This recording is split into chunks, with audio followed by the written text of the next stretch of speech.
You're listening to Deeply Curious, a podcast about our ever-evolving philosophy of life and faith and the curious pursuit of knowledge and wisdom.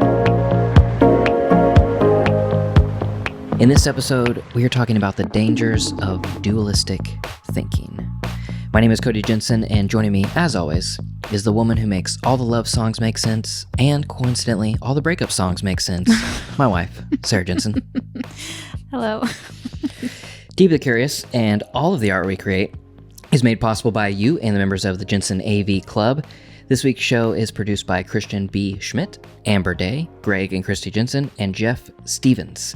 If you would like to be a featured producer of Deeply Curious and check out some behind-the-scenes content, you can do that on our Patreon page by going to jensenav.club. Link is in the show notes, and that's jensenav.club. So, dualistic thinking, before we jump into, just headfirst into talking about dualism, I want to define dualism so yes, we all know. So, the Oxford Dictionary defines dualism as the division of something conceptually into two opposed or contrasted aspects, or the state of being so divided. So, it is literally things being right or wrong, left or right, red or blue, etc., etc. Like there are only two ways to look at something. Right. And so dualism is obviously from the word dual, which means two, and it is the reduction of thought down to only two options. Yes. And that's what we mean by the danger of dualistic thinking. There's also dualistic philosophies and theologies and all other types of duologies, but specifically, we're talking about dualism in the thought of just the reduction of options down to two. Yes. Pretty much. So one thing with dualistic thinking that we want to touch on, and the kind of the main reason why this is a conversation, is because dualistic thinking makes you feel as though you have to be on one side or the other of every aspect of everything. Right. And it makes you feel like, well, if they don't agree with what I think, then they are wrong. Right. And I am right. And so you're always constantly in this battle of making sure that you are doing what is right, and anything that's opposite of that is wrong. Exactly. And that can lead you to, or lead us collectively into war. But to start the conversation, what it leads you personally into is a lack of empathy. Yeah, because I feel like empathy comes from understanding points of view and being able to put your own self into a situation that you don't know or will never know or have never known, and understand it, and find empathy for another existence outside of yourself. Right. And dualistic thinking doesn't really offer that. You know what I mean? Like it offers certainty in your own thought, but not anybody else's. And so it kind of leads to, I don't know, terrible things. It can also just be like just a lack of understanding, which I mean is the basis of everything. Like, I don't know, in order to be a human, you should probably I feel like the best thing to do as a human is to understand other humans, right? So like kindness, understanding, gentleness, empathy, like all of those things you don't get if all you do is think dualistically, I think. It's really hard anyway. Yeah, because if you are thinking that there are only two options, then that means that you have to decide, is what I am feeling, doing, thinking, acting on the correct side. Right. And then we as humans are pretty much incapable of thinking that because we justify everything. Right. And you judge yourself by intentions and others by their actions. Right. And our justification of all of our decisions leads us to believe that we are doing the right thing because our intentions are pure. So that means that we must be doing what is right. And that means that everybody else is doing what is wrong. Or I feel this way, which means that Sarah must, because she doesn't agree with me, she must be wrong because she feels differently. Right. Or there's no way she could possibly think in a way that is not the two ways that have been set out before me. Right. And so we're constantly looking at another person who's sitting across the table from us and thinking about, what they say something, and we're like, okay, well, that's on, that's this type of thought, which I think is right. And then they say something else, and like, well, they said a cuss word, so they're not Christian. Right, exactly. And things like that. It's just we're constantly trying to put other people within these boxes of in or out, these tiny little groups of tribes, and we're trying to fit everybody else within certain tribes based on what we hear or see them do. Right. And the reality is there is not just two options of being a Republican or Democrat, a Christian, non-Christian, whatever it is, right. An artist, not artist, right. whatever. Everything is nuance, and dualistic thinking takes away all nuance. Right. But like humanity is nuance. Mm-hmm. I mean, we are all so complex and contradictory. And part of the reason we started even talking about this was because I realized a couple weeks ago we were talking and I was like, I'm pretty sure I'm incapable of dualistic thinking. Like, I don't really understand how you get there, Like, part of the problem is that it just boils everything down to a generalization that is so untrue. Right. Of humans. And so, I mean, it's like you're not only driven and focused. You know what I mean? And I'm not only quiet and shy. Like, it just, there's so much nuance within one individual. And it baffles me that we can't accept that we are all incredibly complex and contradictory. And so dualistic thinking, that's exactly what it does. Like, it boils everyone down to one definition, and it's so not indicative of the whole. And I think the thing with dualistic thinking, and the reason we're talking about it, is because it is the dominating philosophy of thought of the Western culture. Especially right now. And it causes so much divisiveness that we are just constantly trying to see whether or not people are in our group or not. Right. And in everything from little tiny things to major things that determine the fate of the world. Right. And it comes from, I believe, our hyper individualistic culture that we are so individualistic and so individual that we and my personal individual desire, my personal individual thought, my personal individual knowledge trumps all other.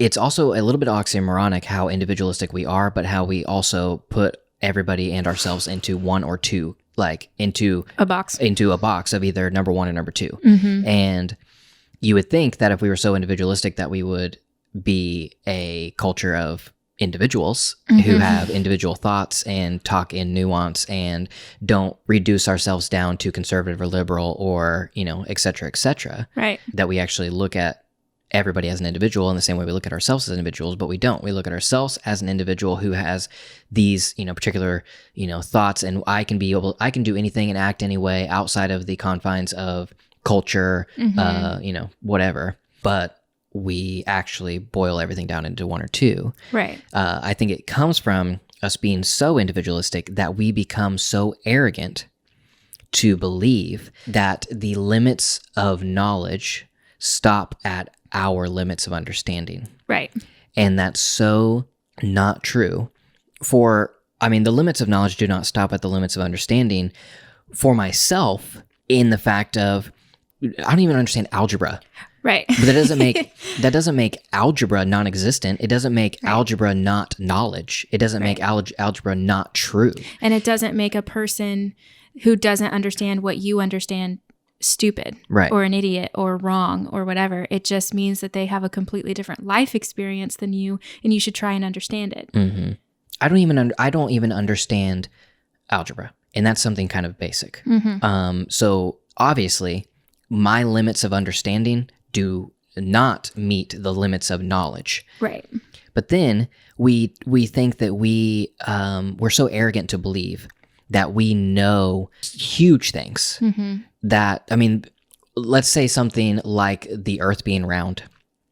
There are people who choose to believe that the earth is flat because they're so arrogant to think that because they don't understand it, that the knowledge doesn't exist. Right. Whereas a non-dualistic thought would be the fact that I don't understand why, let's say, the global warming, like climate change. I don't fully understand all of climate change, but I understand that my understanding doesn't limit the knowledge of what is possible because there are people who have significantly more knowledge than I do.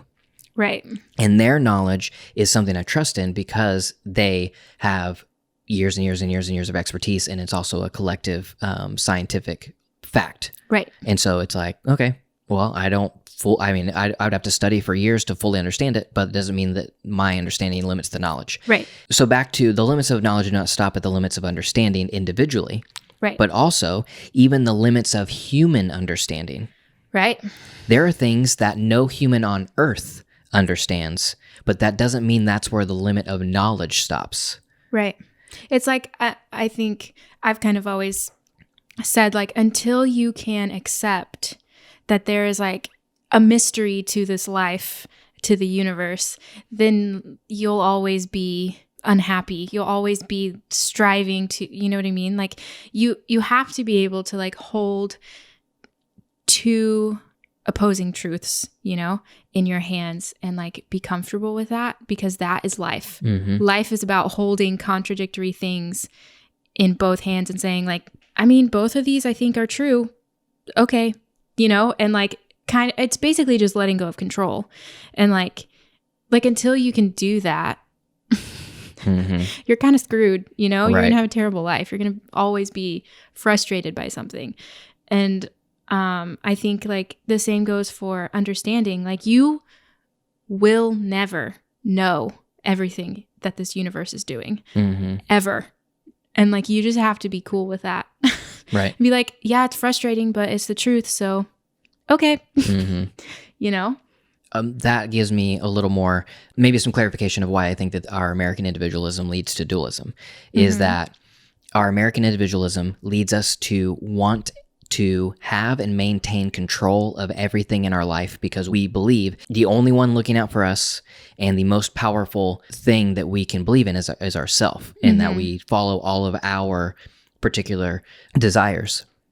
And within that, we do not want to give up control, because to give up control is to say that there is something smarter, bigger, more mysterious, you know, whatever it is, whether it is in the spiritual realm or just in life, that if I was to give up control, that means that I'm reducing myself, and myself is the most important thing because we're so individualistic. We believe that ourself is the most important thing, opposed to like the collective good, you know, or family, whatever it is. We believe that maintaining control is how we maintain our importance, and maintaining our importance is the most important thing that we have, because that's what we believe through our culture. Is if that we're not important, why are we here? Yeah, that the self is the most important, not that the collective good is the most important, et cetera, et cetera. Yeah, there's a quote, certainty is not doubt is not the opposite of certainty. And doubt is not what scares me. Certainty is what scares me, because certainty starts wars. And I think that's kind of where I come at with the dualistic thinking kind of stuff, is that like it requires certainty on both sides. On whichever side of the two options you fall, it requires certainty. And I think it's pretty clear that it does start wars. Right. I mean, look at like where we are now as a culture. Everybody is fighting about literally everything, and things that don't even matter. We're like letting ruin our week. And you know, like the Joker is nominated for 11 Oscar nominations, and everyone is just up in arms about it. And it's like, does that matter? Do we really have to love or hate the Joker as a movie? Do we really have to put down one thing because we believe another thing is better? It just seems like a waste of energy, you know? And it's because we're so certain that our feelings trump everyone else's feelings. And that's just not true, because like we're all people, you know? And so like everybody's feelings are valid, even if they're not maybe the best, you know, to have. Like I don't know. I just feel like it's one of our major problems is the incapability of understanding somebody else's point of view. I don't really know what the right move is. I don't really know how to like allow people their wrong opinions and still educate them on, or what I think is their wrong opinion, and educate them in a kind way. You know, like I don't really know the process of that, but I mean, it's not dualistic thinking, because there is not one thing that is right or wrong. Like, you know, there's just not. It's insane. And it's just, I mean, there's like major issues that you can argue. And obviously, like everyone has their opinion and you're entitled to your opinion and whatever. But even on a small scale of dualistic thinking, it just seems like such a weird culture that we're in to be so upset about something that has no significance whatsoever. None. And it doesn't affect your life if somebody lives a different way. And it doesn't affect, you know, like it just is so bizarre to me that we're all so angry all the time because we're so certain that we're right. It's like, I mean, you can feel you're right and still admit that maybe you're wrong. Why is that so hard? I don't know. Yeah. And I think that's what, I mean, that is literally the example of did the limits of knowledge do not stop at the limits of understanding, in the fact that we don't allow ourselves any wiggle room of the possibility that maybe we're wrong. Right. Or even like in Rob Sheffield in Dreaming the Beatles, there's this one song that he loves, like stands so hard, you know? And like collectively as a culture, everyone hates the song, you know, but he like still fights for it. And he said in the book, he was like, I mean, I concede that I'm probably in the wrong camp here, but I'll never change it. You know, it's like, that's exactly it. Like, it's not that hard to be like, yeah, I mean, I understand how everybody thinks this is stupid, but I love it. So who cares, you know? And that's exactly, it's just like, stupid stuff that holds no consequence whatsoever. Why do we have to be so like angry about it? It just is weird. Obviously doubt scares people. Uncertainty scares people. And I do think that like somebody giving their opinion that is different than yours, there's something about us that makes it feel like they're attacking our opinion instead of just stating theirs. Right. It's like I believe in, you know, living in a tiny little apartment, and to somebody in the middle of wherever, Kansas, with like 3,000 square feet, feels like that's an attack on their lifestyle, but it's not. It's just that it's just my preference. But I do think like we also come at everything in defense, which is not how it should go. Because we can't deal with being wrong. Right. I would say our culture as a collective has a hard time actively listening. For sure. And I think it is very evident that once you start listening to others actively and not listening so that you can find points to attack, but actually listening to understand. And whenever you listen to understand, you start to develop empathy for other people's stories that have no resemblance to your own, but their feelings resemble your own. And so you realize that the other people are just like you, who are all searching for safety and significance, and we all just have specific different like ways that we're trying to go about that. I mean, one example that came to mind is that whenever Obama began his presidency, he was against gay marriage, but then he actually actively listened to understand gay people and changed his mind. He was open to being wrong, and the ability to listen to others and realize like the actual human side of it instead of the policy side of it. Seeing the human side of everything is the point. Exactly. I think another good example of that is Mitt Romney's vote on the impeachment. You know, like he is the only Republican who voted guilty on Article 1. Mm-hmm. And and then I saw this person tweeted something about like maybe the most counterproductive thing to do is to like bite at somebody who finally came to your understanding just because it took them so long. Mm-hmm. You know, it's like he voted because he felt it was the right thing to do, and then people lashed out at him anyway. Mm-hmm. And it's like that's the problem with dualistic thinking, is that we don't give people space to grow. Right. We don't give people space to change their mind and to learn, you know. Instead, we demonize them for being this one particular way and believing that that's all they'll ever be. Mm-hmm. And it's not. It's not probably who they are now, and it's not who they will be in the future. Mm-hmm. And that's not anything new. Like, we all understand our own individual selves. What we were 10 years ago to what we are now is not the same person. Mm-hmm. So like, how can you not look at another individual and see like, okay, if I don't love what they're saying right now, but if I can show some sort of compassion and give them a couple years, I mean, how is that not, you know, right. It's just crazy to me that we cannot see that. Right. And I think, I mean, obviously a major problem is the 24-hour news cycle and the dumpster fire that is Twitter of the way in which we go about doing things now is completely different than it used to be. And obviously we just see a lot more. But I think that also adds to the fact that we don't actually have our own opinion. We think that we hate the Joker, you know, or whatever it is, because that's one of the major things, you know, is the Joker has 11 nominations and it doesn't deserve anything, whatever.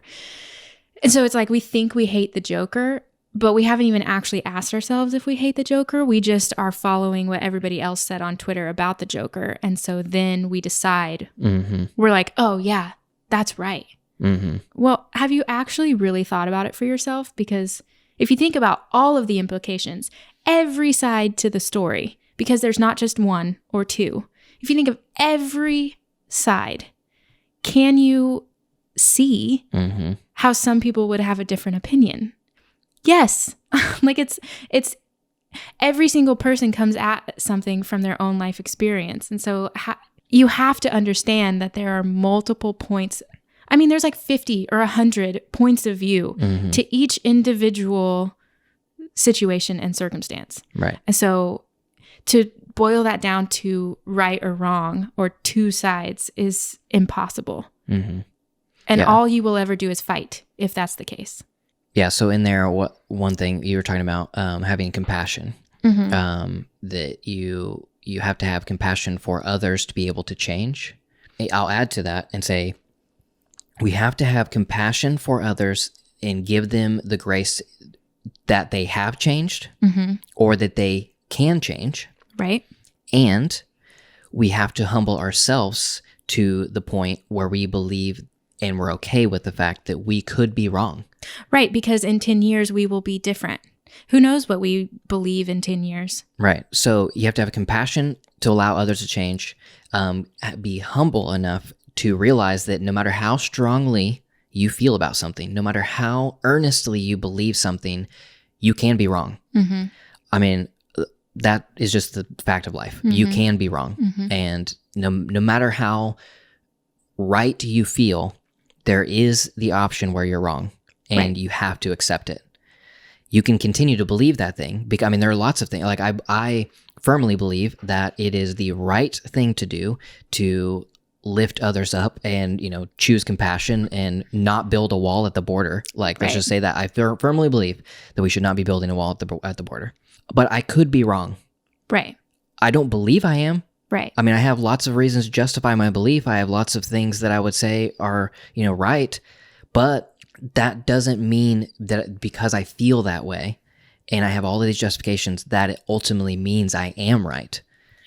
And so I have the capacity and the capability of being wrong about lots of things. I also have to have compassion for others who truly believe that it's right to build a wall. Even though I think it's wrong, I have to have compassion for them that they can change and that I could be wrong. And so it allows us to open up a conversation and actually listen to each other and have a listen to understand each other so that we can come up with what is a good path forward, or, et cetera, et cetera. Right. Also, with what you're saying with the Joker, there are probably more opinions than not that come from the fact that it is the collective desire and not your own. Right. One thing that Richard Rohr says in his book, The Universal Christ, is our dualistic logic allows us to justify almost anything that the corporate ego desires. Yeah. The dualistic logic allows us to justify almost anything that the corporate ego desires. So the corporate ego, let's actually make an example. Democrats. That's the corporate ego of the Democrats. And if you put yourself within the Democratic Party, now that dualistic logic allows you to justify almost anything as long as it comes from the corporate ego of the Democrats. So there could be something that you don't think is actually right if you thought about it and you allowed yourself to think about things contemplatively and come up with your own opinion, that instead you basically compromise who you are to fall in line with the corporate ego and choose that belief and to justify that belief, even though it goes against what you truly feel. Right. It's like the lesser of two evils kind of idea. Right. It's like, well, neither of these are great, but this one is not as bad, so I'm going to fully commit to this idea. Right. And then you just like sell it. I mean, with the corporate ego of, the Republican Party, the corporate ego of the mixture of the Christian, like evangelical, quote unquote evangelicals that label themselves evangelicals, who are part of the Republican Party. There are so many justifications that are happening because there are completely opposing truths in there. Not truths, they're completely opposing things. You have President Trump, who, regardless if you agree or disagree, I think we can all agree that he is mean-spirited. Right. And I don't think you could come up with a rational argument around the fact that it seems crazy that you would be able to say anything otherwise. Right. He's a mean-spirited guy. Regardless of what his decisions are on your side or on the other side, whatever, there's a general mean-spiritedness about President Trump, and his White House is just mean-spirited. Mean-spiritedness is very much against what evangelicals would say they believe. In what, if they go to church on Sunday, the things that are taught as Jesus on Sunday are the literal opposite of mean-spirited. It is ultimate compassion and love and understanding. And President Trump does not show any love, compassion, or even try to understand. He's never wrong, and he's never admitted wrong, and he never will admit wrong. But because the collective ego of the Republican Party, which is the party of the evangelicals, there are justifications on justifications on justifications to allow them to believe that they are still right, even though they believe that Jesus is right, who says the opposite of Trump, and they believe that Trump is right, who says the opposite of Jesus, and yet they believe themselves that they are completely right. Right. And there's going to be examples on, the left, the Democrat side too, that are the exact same thing, right? Like, that are opposing, beliefs that they justify as a collective, right? Because there is not the left and there is not the right. There are just people who are choosing to fall in line with a corporate ego. And in all of those individuals within that group, if you were to actually talk to people and find common ground, as we're supposed to do. I mean, the whole reason that, our politics are set up the way they are in, as far as the governmental systems of checks and balances, we're supposed to be able to talk to each other, come to an agreement, compromise, do what's best for all of humanity. Right. Obviously, we don't do that because now we are in this realm of complete, hardcore, dualistic thinking. Yes. That the other person is completely wrong. Right. And we are in such a time that Mitt Romney votes against his party for the right thing. Effectively risked his entire career. And the fact that he's risking his entire career is the is what we're talking about. There shouldn't be a risk in standing up for what you truly believe is right. Correct. I mean, yeah. But again, it goes back to the certainty starts wars. Right. Because it does. I mean, that is like, just look at history. All of history is usually a white person, but somebody being certain and then, taking out the people who think opposite. Another couple quotes from Richard Rohr. He says, "It is hardly an exaggeration to say that us and them seeing and the dualistic thinking that results is the foundation of almost all discontent and violence in the world. When you are concerned with either attacking or defending, manipulating or resisting, pushing or pulling, you cannot be contemplative. When you are preoccupied with enemies, you are always dualistic.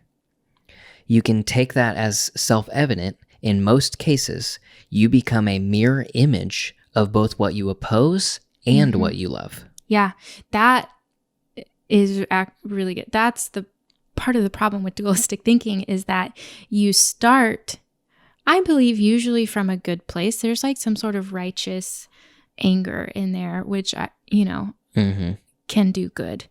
But I do think that you end up becoming exactly what you're fighting. Yep. I mean, it's kind of clear in the political system, like the far right and the far left. The left starts fighting the far right, as they should. They're not doing things right, But then you become just as evil. You become hateful and mean and dismissive of humanity, and which is exactly what you were fighting in the first place, is the far right being dismissive of humanity, and because nobody fits into one or the other. Like, you just don't. There's so much gray area that we just pretend isn't there because it's scary, but it's the truth. So I just feel like the sooner you can accept that, the sooner you'll have like a honest conversation with somebody, and might actually change someone's mind. I mean, honestly, you yelling at people over Twitter is going to change nobody's mind. That's just the truth. If you come at them with your dualistic thought, with your quick hatred, whatever, how do you think somebody's going to respond? Oh, you're right. I'm sorry. No, they're going to put up their armor just like you did. Right. And so there is no conversation ever. It is just people yelling one sentence at each other, one generalization that has been boiled down to one thought. And it's just yelling at each other over and over and over again. It just goes in circles. Right. There is also the case that innocent bystanders can also be the ones who suffer at the hand of dualism. Right. Example would be, a religious extremist believe that other people are so wrong they deserve to die. Yeah. It is not that the religious extremist could also be right, and we're like, well, let's have a discussion and figure out the nuances of this, and whatever. No, they're clearly wrong. Like the religious extremists are clearly wrong. It should not be like seeking destruction of others. Right. So there is times whenever it is evident of of a right and a wrong. Yes. But it all stems from the dualistic thinking of mind, and it is the lack of contemplation. Right. It is the lack of the ability to sit quietly by yourself and contemplate your own being, figure out your own self to the point where you know what you believe instead of following the collective. Right. And being able to empathize with another human being. Yeah. I mean, the thing is that I just feel like if it's not leading you toward goodness, and if it's not leading you toward lessening suffering for another human being in whatever form that may take, then you shouldn't do it. You shouldn't post something that is dehumanizing. You shouldn't, yell at someone for having an opinion if it's not going to change something for the better. Like it's just like, I don't know. There's just so many more ways of going about things. And it's so weird to me that, we're in this kind of culture and it's not working. It's obviously not working. Everyone on the right, everyone on the left, everyone in the middle, every person in America knows that whatever's happening right now is not working, right? Like we can feel it.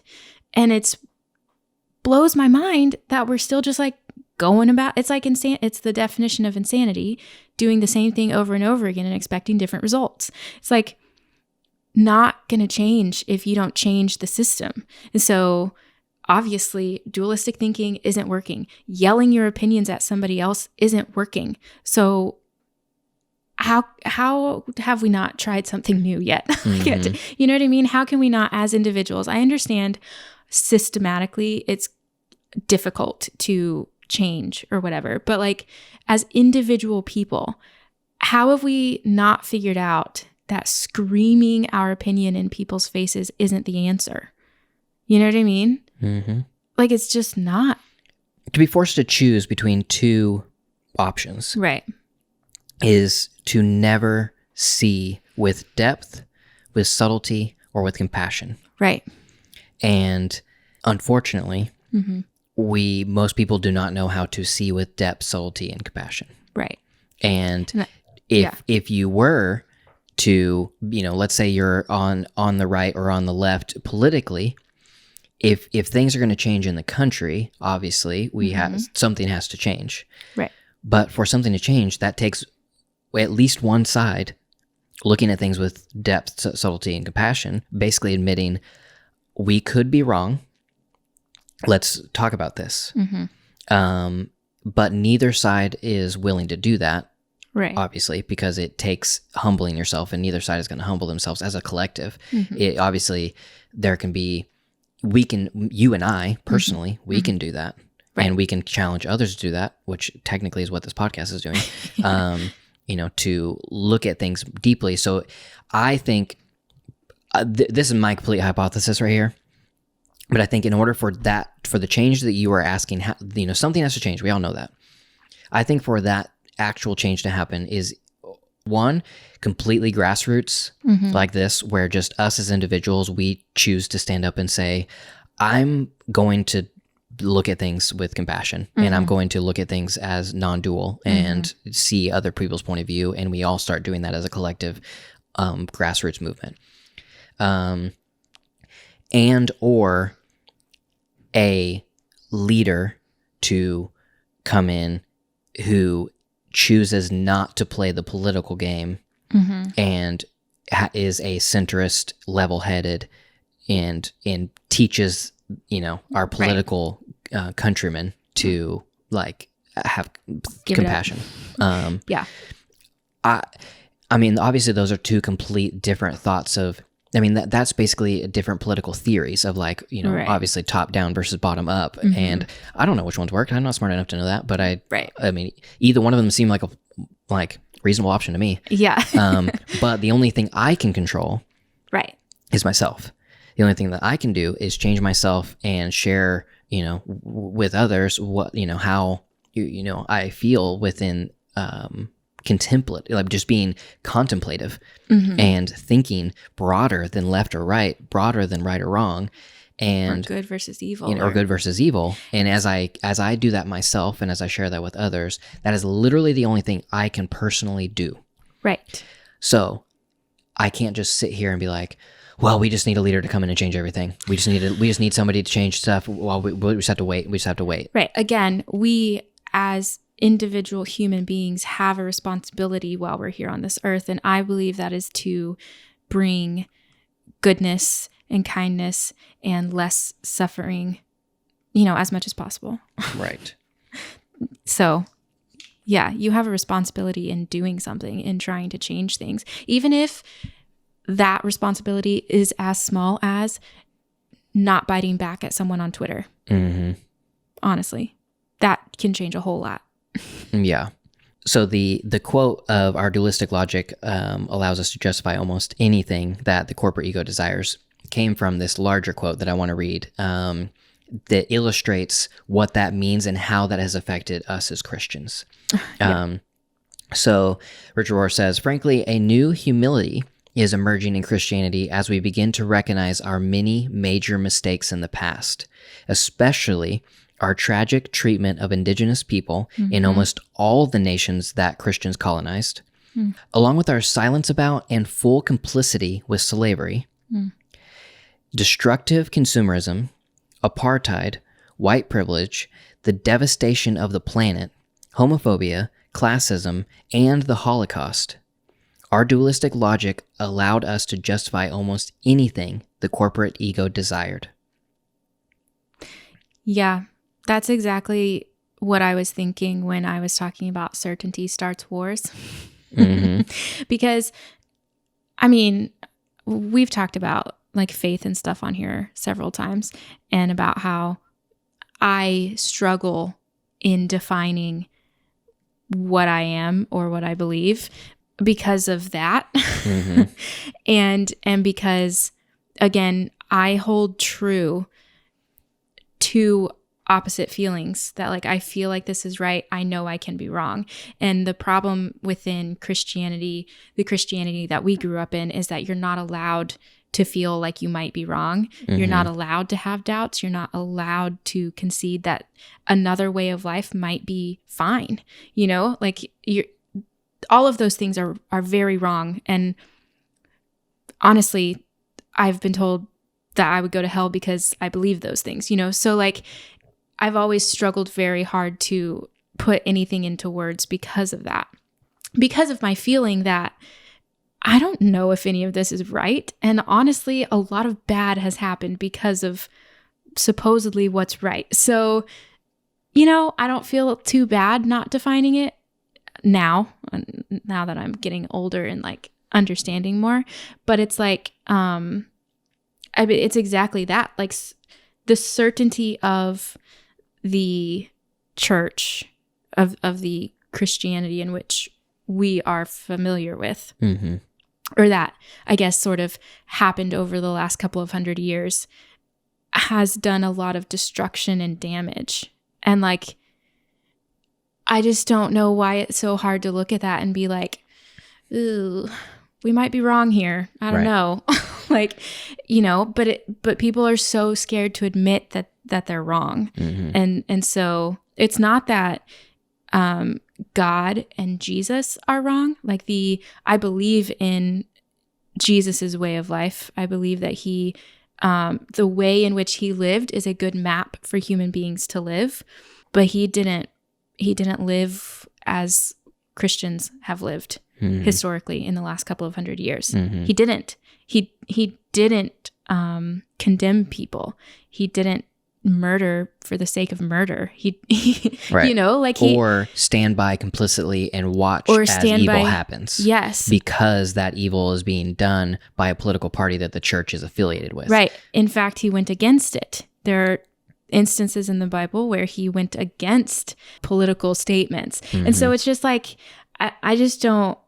Yeah, it's fascinating to me that we're like so fine with complying with evil because we're scared of the opposite, when in fact the opposite is going to be freedom. Right. This idea of dualistic thinking, like we're all so scared to admit that we could be wrong, but if you admit that, if you accept that there are more ways to think about things, then all we find is freedom and goodness and kindness and like understanding.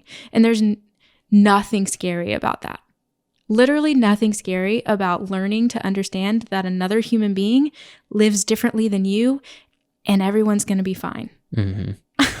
Well, the scary thing, the reason it is so scary is because to live that way, you have to lay down your pride in order to think that way. And laying down your pride is one of the scariest thing to do. Right. Which I don't want to sound arrogant in this statement, but I know that it's going to sound arrogant. That's why I don't understand dualistic thinking, because I've never struggled with pride. Like I don't really have a lot of pride in who I am or what I believe or whatever. Like I see so many shades of gray. It's not even funny. Like I argue with myself all the time, every single day. I say something and then myself says, what are you doing? No, that's not right. And then I'm like, well, but it sometimes is right. If you do that, like I cannot just make a statement. Right. To illustrate that fact, the reason we are having this podcast because we were sitting at Starbucks and we started having this conversation, just us two. Yeah. And I said, I think you're incapable of dualistic thinking. And she was like, huh, what do you mean? And I said, because we should not think of everything as right or wrong, but there are some facts of life that are just true, Yes. like gravity. Right. There are scientific facts that a lot of us can get behind in that, like gravity's real. Like Correct. there's no nuance in that. Gravity's gravity. E equals MC squared. It's just what it is. It's like there are things that are dual. It just is. Right. Laws of the universe and whatnot. And there are also universal truths as well as scientific truths. Right. Like more emotional things. Those universal truths can be rejected, but that doesn't make them any less true.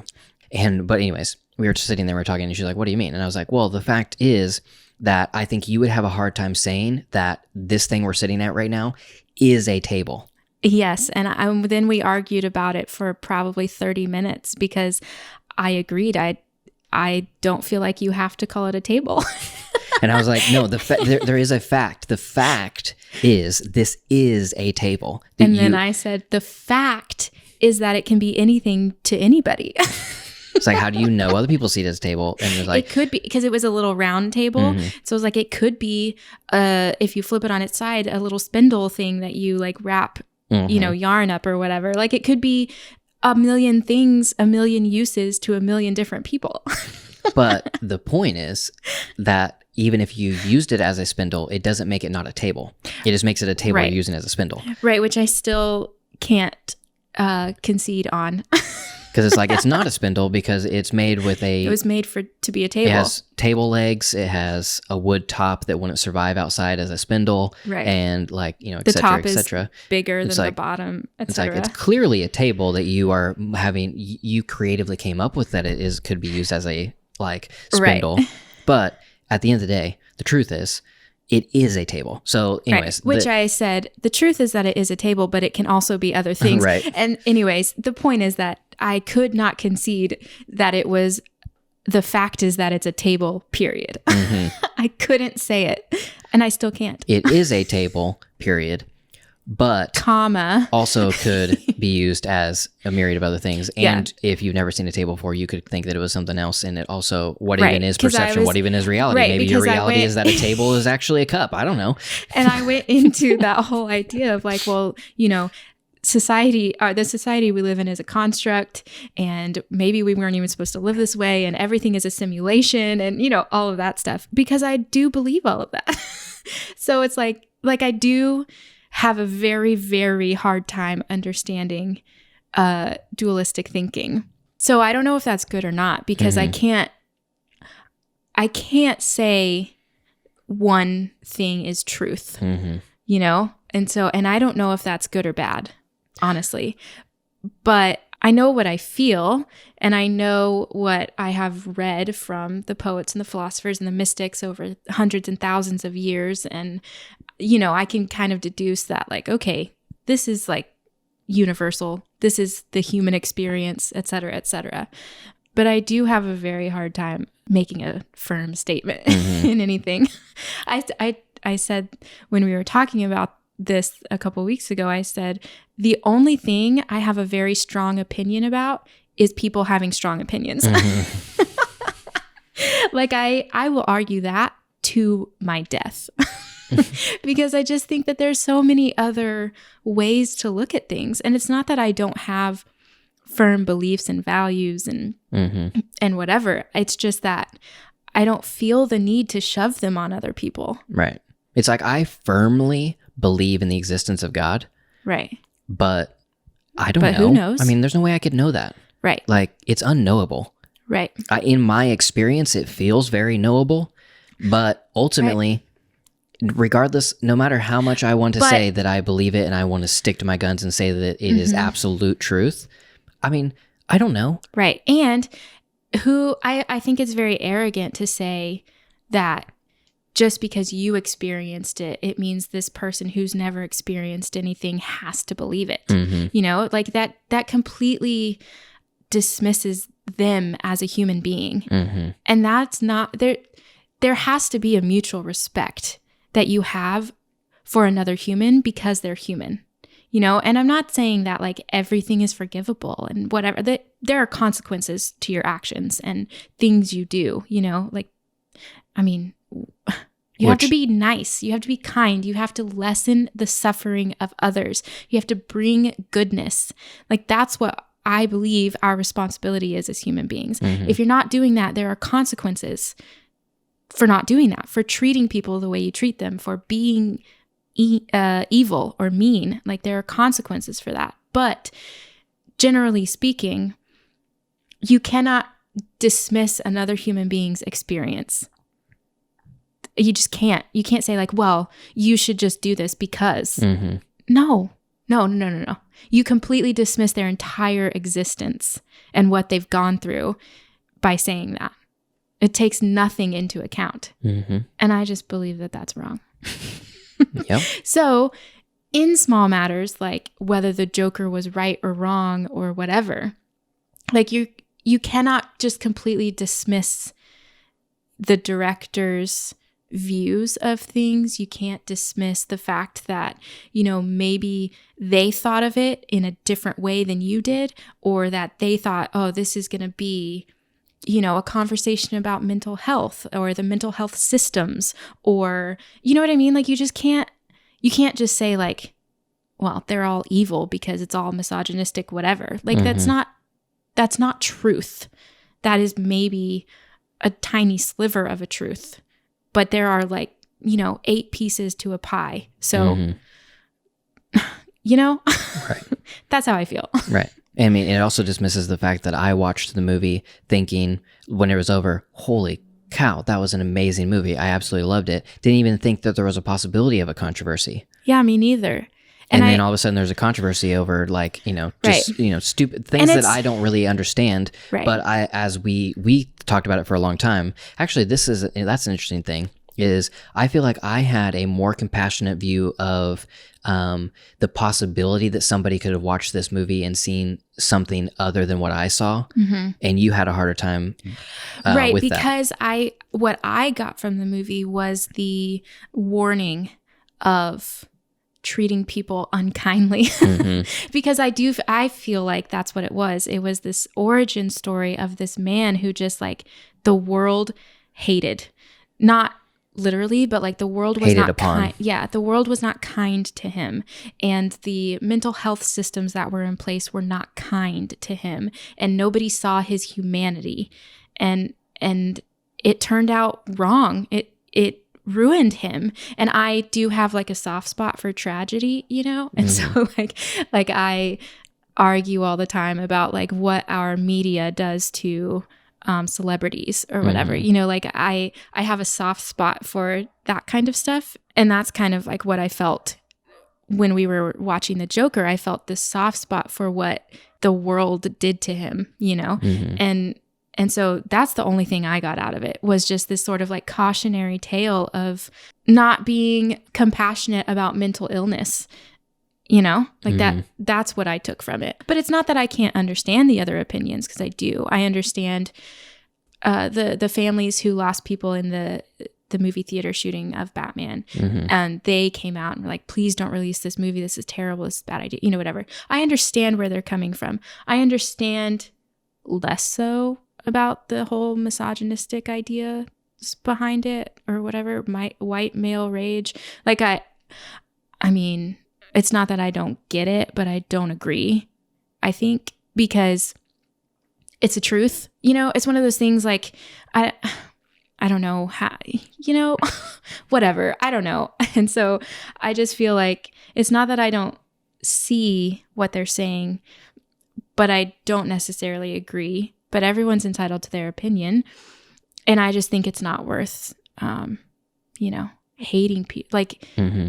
it's just not worth spreading more hate. Right. That's just how I feel. Right. Nothing is worth spreading more hate. Right. Or causing more suffering. Right.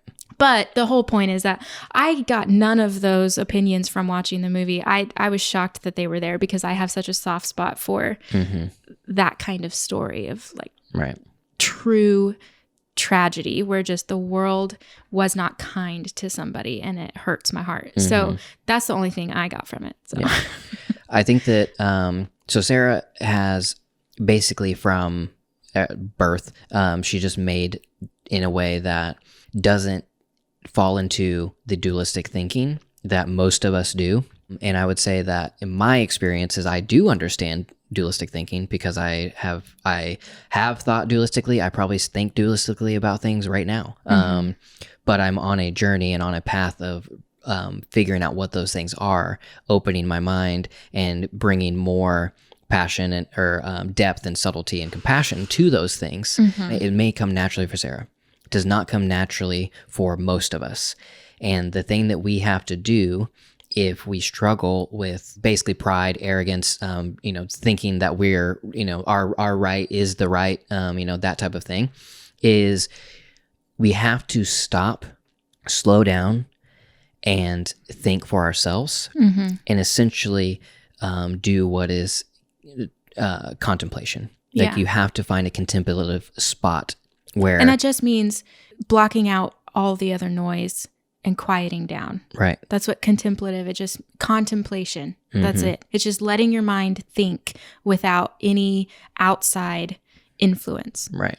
Yeah. And just really seeking and finding those things through quiet contemplation and not being scared of turning everything off and sitting in a completely quiet room with your own thoughts and figuring out what thoughts are real, what thoughts are not, what you truly believe, and questioning and doing the hard work of questioning solitude is hard work. Well, solitude is very hard work, but also it's hard work to question why you believe what you believe. 100%. It's a scary question because the truth is that you could come out of it not believing what you believe. Right. And being lost. But you have to be willing to be lost before you're found, I guess, if we're using that analogy. Like you have to be willing to be lost. But the only thing on the other side is good. I know, it's scary at first, but the only thing that comes from it is good. Yeah. Maybe this is dualistic to think this way, but I do not think that if you sat in quiet and found what you truly at your core outside of any external stimulation or knowledge, or whatever it is, if you find your core, I do not think that you will find an evil person inside of you that is telling you to believe in uncompassionate, causing suffering ideas and beliefs or opinions or actions. I do not think you will find that. I think you will find ultimately love and compassion and grace for others. And that's why it is very scary, but I do not think the only danger is that you will have to shed your arrogance and tell people that you were wrong and you have changed. That's the scary part. But ultimately, the reason I'm saying this is because that is my experience. I know what it was like to think dualistically. I know what it was like to be arrogant. I know what it was like to think that you were ultimately right. But I'm on the other side of that now where I know how sweet it is to sit in a state of being that can hold my hands up and say, I don't know. I don't know anything. But all I know is that I want to look at things with love and compassion and understanding and nuance, and how freeing and how beautiful it is to sit and not know versus the pressure and the anxiety and the overall just darkness of needing to be in control and needing to actually know everything. And then if you don't know it, then it's not happening. Or because you know it, everybody else is wrong. That's such a little tiny box to live your life in that has no real freedom in it. And whenever you let go, find quiet, and choose to live from your inner core instead of from the external information that is bombarding your life, that is ultimately living in peace and freedom. Mm-hmm. Yeah. I mean, I think humans are inherently good. I believe in humanity, even though it's frustrating and it sucks sometimes. I believe that people are inherently good. And if you're just being told what to believe, which is what we all are, and you're not doing anything actively to think about what you believe, then you're just going to go along, and eventually it will compromise who you are. So I think fighting against dualistic thinking is one way to know that you're doing what's right and what's good in the smallest and biggest of ways. Yeah. Well, that is our thoughts on the dangers of dualistic thinking. Hopefully it made sense a little bit. If you enjoy this show, we would love it if you would give us a review on iTunes or share a favorite episode with a friend. You can also partner with us by joining our Patreon at Jensen AV Club. Our intro music is provided by MusicBed. Learn more about MusicBed's unlimited music subscription plan at music.codyjensen.com. Sarah and I also have a YouTube channel where we publish lifestyle and travel films. You can check that out by going to youtube.com/CodyJensen. Thanks for listening to Deeply Curious, and we will see you next week. Bye.